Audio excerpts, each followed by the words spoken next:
I've been waiting months for Star Rail to add a character with 2 daggers in the game because for a long time, all we had was a talking rat. That's why when this AEIOU and sometimes Y girl was announced as a playable character, I was excited enough to finally stop putting off 4-star guide videos. Yeah, my bad. She has more letters in her name than I have brain cells, and on top of that, I'm very white, and I'll probably make a lot of people angry with how I pronounce her name, so sorry in advance. If you enjoy these types of videos, let me know by hitting the subscribe button down below, and leave a like so YouTube knows the video doesn't suck. My name is Braxophone, and let's talk about Shadow the Hedgehog.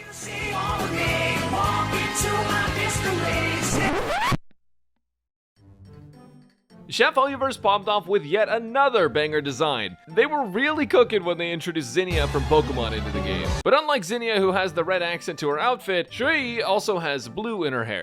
Xueyi is a quantum destruction character, and in my testing with the right setup, she destroyed enemy toughness faster than I destroyed my search history after Jinglu release. Her gimmick is being able to break toughness bar without actually having to match the enemy's weakness. With her ultimate, she dishes out 120 toughness break no matter if she matches the enemy's weakness or not. So with some planning, you can break enemies super often. But with that said, she's surprisingly not so great into enemies that aren't quantum weak. Xueyi's skill is an AoE hit of quantum damage that deals the most to the main target, which is, pretty normal for destruction, but her talent is what really complicates things. Karmic Perpetuation, badass name by the way, gives Xueyi an 8 stack counter where she gains 1 stack for every unit of break dished out. For reference, 1 break unit is 30 toughness, 2 break units is 60 toughness, 3 break units is 90 toughness, and 4 break units is 120 toughness. So her skill can theoretically get up to 4 stacks, with 60 toughness break on the main enemy and 30 toughness break on adjacent enemies. This can change with weakness break efficiency, however, I'm going to talk about her and Ruan later in the video. Also, every time your ally breaks, you gain 1 stack. But this doesn't work like her personal karma stacks, because allies can only give you 1 stack per action maximum. It's basically like a group project where you do literally everything and your teammates are just playing Fortnite. Once you hit 8 stacks, she does a follow-up attack for damage to 3 random targets, gaining 2 energy for every target hit, which is 6 energy. All of her stacks will be used, but one of her traces will allow her to keep up to 6 overflow or leftover stacks towards her next follow-up. I'll talk about Eidolons in a bit, but also just know that E2 on her will make her follow-up attack able to break enemies with any weakness. With the power of money, you can truly do anything. The main reason that I recommend her into quantum weak enemies is because if she can't break enemies with anything but her ultimate, then you're going to have to sit through 3 or 4 turns before you can actually break the enemy, and you'll only have 1 follow-up stack per friendly character turn max, assuming you're breaking. Ultimately, that just means if you play her into something that's not quantum weak, you're losing a ton of break damage and follow-up damage, and as a result, she becomes really mid. Of course, you can play her with Silverwolf, but we'll talk about that in teams. Her ultimate, as I mentioned earlier, breaks 120 toughness and costs 120 energy. It also deals more damage the more toughness that's broken, so if you can time her ult to be with the max break possible while also full breaking them, it can dish out a solid amount of damage overall. It's an amazing tool for forcing quantum break on enemies, which is where a ton of Xueyi's damage actually comes from. There's also a trace in her kit that further increases the damage bonus if the enemy is above 50% toughness when it's used, so if you use it closer to the start of their toughness bar, that's fine as well. Her technique is just quantum damage, and her basic attack is the same thing except it gives you skill points. For talent priority, I would level her skill, then her ult, and then her talent. But ultimately, you will be getting all of them leveled up, so it shouldn't matter in the end. Now, there is one last thing that you need to know about Xueyi, and it's that one of her major traces gives her quantum damage bonus. And it is a lot of quantum damage bonus. She gets a 1-to-1 bonus on quantum damage based on her break effect stat. And this is what makes Xueyi strong in the right setups. It's actually so much damage bonus that it makes her build not normal. So with that said, let me show you what I'm talking about in the build section. But first, I want to quickly go over Eidolons and how much they affect the character, because if you play this character at E0 and then E6, you will feel a massive difference.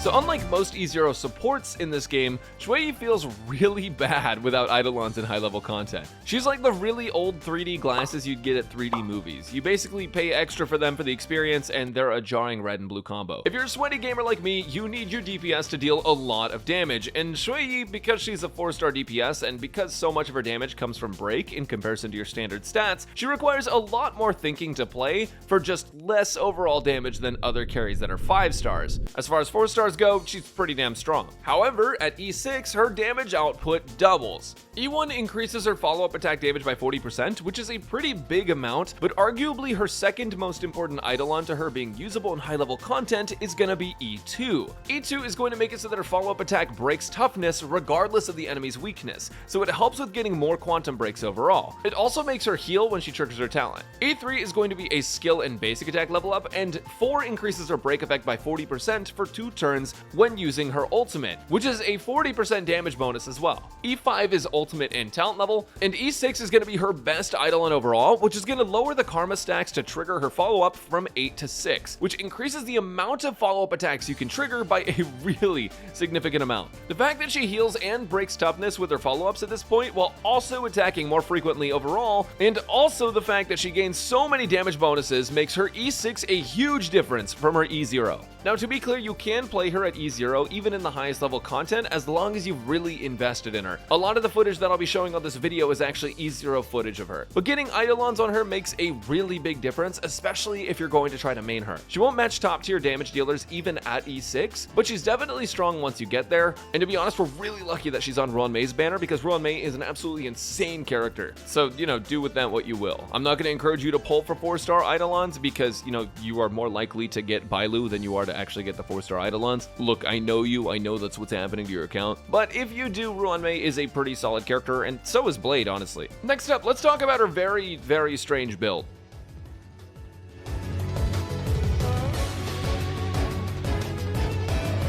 As if her being a dead robot girl wasn't enough, they gave Xueyi one of the least normal builds of all time. But honestly, props to Star Rail for doing something different because I actually kind of like it. Xueyi gets 1 quantum damage per 1% break effect. So because of that, she's going to have way too much break effect to justify your normal DPS build. So here's what I would recommend. For sets, I'd highly recommend 4-piece Genius of Brilliant Stars for the defense ignore and the quantum damage bonus, since you're going to be playing her into quantum weak enemies a majority of the time. But you can also run 4-piece Thief of Shooting Meteor since she breaks often, and because it gives break effect that equates to much more quantum damage than Genius. You can also mix 2 quantum, 2 meteor, 2 speed, and or 2-piece attack sets to focus on substats if you need to. Now for her planar sets though, because she's gonna have so much damage bonus, sets that give more damage bonus are a little bit worse than usual. Space Sealing Station is going to be a top pick for her just because she wants a lot more attack, but other sets like Firmament Frontline Glamoth, Inertial Soto, and Talia are also going to be pretty solid. Because she has a robot body and is dead as hell, she needs the right components to actually be useful, and those can vary depending on how much you actually invest. For example, a low investment or early game build would probably use an attack percent body, speed boots, an attack percent orb, and a break effect rope. You want an attack percent orb because the break effect rope doubles as a break effect stat and as quantum damage. So the attack percent orb is replacing the break effect rope, I guess, in a way. Honestly, don't really think about it too much, just do this. However, if you really want to max out your Xueyi to get the best damage possible, which is what I recommend because she's really freaking cool, you'll need a pretty specific balance of stats. I'd say Xueyi is one of the most difficult characters to build because of how specific her stat requirements are to actually be optimal. At high investment, you want the same setup except you want a crit body. Specifically, you want to aim for 60 crit rate and 120 crit damage or more on your finalized Xueyi, with substats going into speed and break. Basically, the TLDR is that if your Xueyi crit ratio is bad, give her an attack body and just focus on as many break effect substats to compensate with quantum damage. If your Xueyi crit ratio is good, then play crit for more overall damage, but focus on break effect substats anyways. It's kind of insane, but break effect is so strong on her that sometimes it's even better than crit. So for substats, I'd try and get to 60 crit rate and 120 crit damage or higher, and put the rest into speed tuning to Bronya, or just hitting speed breakpoints like 134, and break effect for the most damage possible. Of course, attack percent substats are pretty good too.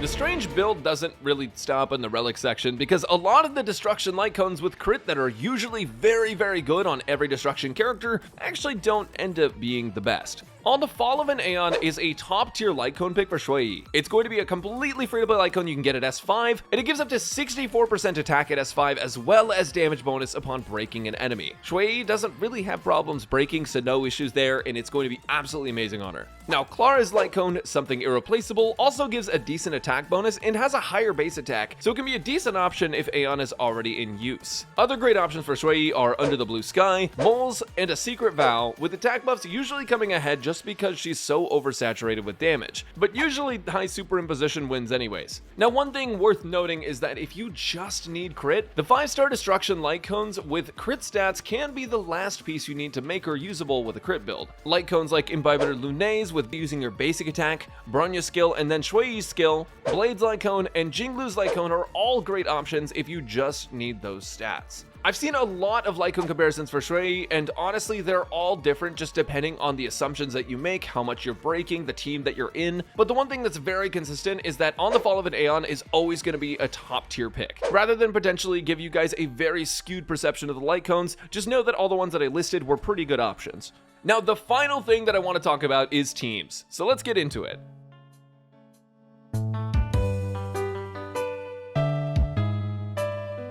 Twitter's teams are actually not that different from most other teams in the game, so I'm just going to show you guys what you can kind of expect for her teams and the general principles of building her teams, so that way you can kind of just slot in your favorite characters that fit the criteria and make a good team for her. So as mentioned before, the most important thing for her is that she's against quantum weak enemies, but if you aren't going to do that, and just in general, if the enemy has more than just quantum weakness, it's good to pair them with other characters that fit that weakness break type, so that way you can stack up her karma as quickly as possible to really optimize. So if you're against fire weak enemies and you're looking for a support, playing Asta with her can be really good just because Asta can break a lot of fire, get her extra stacks. Again, remember, it is 1 per action, so you know her bounce skill isn't going to get her a whole bunch of karma stacks. Same thing applies to virtually every other support on this list. If they're ice weak, you can play Pela with her, and Pela will defense shred them and also cause a break, which can give her more stacks. Tingyun's a good pairing with her just because Tingyun gives her attack buff, and the one stat that she tends to be lacking in versus the other stats is attack. And while we're kind of talking about break a little bit, I also wanted to bring up the concept of Himiko as a break partner for Xueyi, because since Xueyi has the ability to break basically any character in the game, and because so much of her kit focuses on break, Himiko can actually pair fairly well with her, just due to how many breaks you can actually get and how many times you can trigger that follow-up attack with Himiko.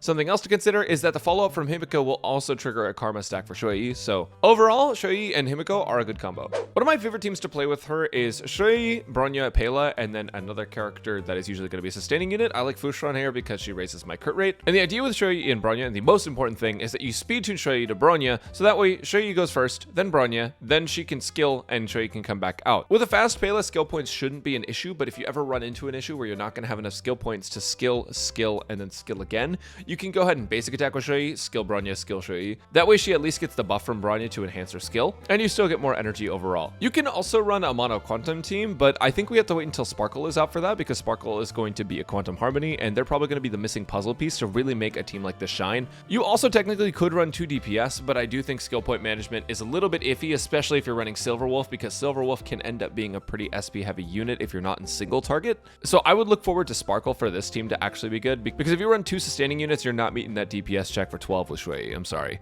I'm sure someone in the comments is going to be like challenged by this, and they're going to go attempt it, and then they're going to succeed, and they're going to be like, look at this, I managed to clear it 9 cycles. Like, yeah, you can clear it, it's just not really going to be as good as some of our other options. So in my Ruan Mei video, I kind of talked about an anti-synergy with Xueyi, and I still believe this to be true, but I also see the opportunity for synergy as well. Because Ruan Mei enhances your break efficiency by 50%, Xueyi can actually get more karma stacks per use of her skill, just due to how many break units she's actually dishing out at a time. Because of that, that means you can get more follow-up attacks on Xueyi and increase her damage overall, and if you have up to E2, her follow-up attacks are already greatly enhanced. So with that in mind, sometimes Ruan Mei can be very helpful for Xueyi just to burst out some damage, but I still do stand by what I said about Ruan Mei sort of extending the time without an enemy toughness bar, which makes Xueyi run into some problems where she can't actually use her ult and she has to hold it for a few turns, but I'm actually not sure which is mathematically optimal, so let me know in the comments if you've tried these two and what you think. If you like Ruan Mei and Xueyi together, or if you prefer not to play them. I personally don't, but a lot of people might like these two characters together. Also, I'm not really a fan of how much damage bonus Ruan Mei gives to Xueyi, since she doesn't really need damage bonus at all. But yeah, the basic principles: you play with 2 buffers and a sustain, or a buffer and a debuffer and a sustain. And when Sparkle comes out, Mono Quantum will probably be pretty good. Genuinely, Xueyi is one of my favorite character designs. I love the concept of dual blade characters, and I think her entire kit is really interesting. It's so exciting to have a break effect scaling DPS, because for a long time, that stat was sort of unused or unknown how to really optimize with, because it would depend on the fight. But now, unlike Chi-Chi Genshin Impact, this dead girl is going to show us how it's done. So let me know who you're looking forward to in the 2.x series of Honkai Star Rail, and I'm gonna go take a nap. See ya.